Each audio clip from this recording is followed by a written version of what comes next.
हमसे मारलू। अच्छा ससुरा में जाके गोरी भूल गईलू। हाय हाय हाय हाय नैहर में गोरी माजा हमसे मारलू। ससुरा में जाके गोरी भूल गईलू। यही से चहल जवानी बा, यही से चहल जवानी बा।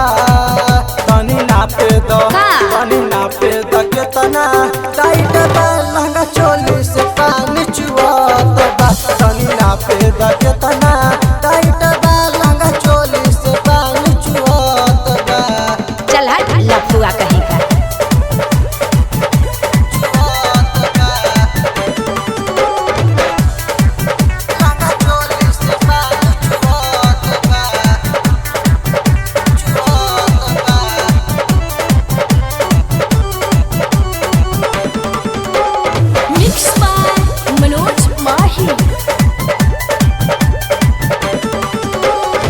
करेलू छाव काहे खालू तू भाव काहे अवन नियरा हो। अच्छा छछनावा न जियरा हो, छछनावा न जियरा हो। करेलू छाव काहे खालू तू भाव काहे अवन नियरा हो, छछनावा न जियरा हो। दुनो अपने में मजा लेवत बा।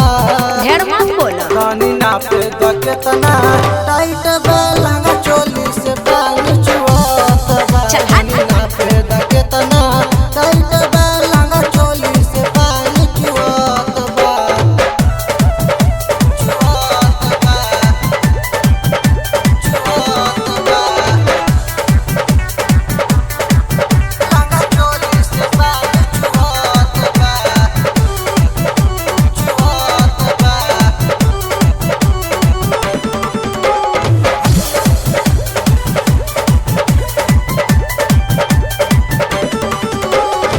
धीरे तू सटी जा अच्छा से पटी जा मिली जवन माजा हो।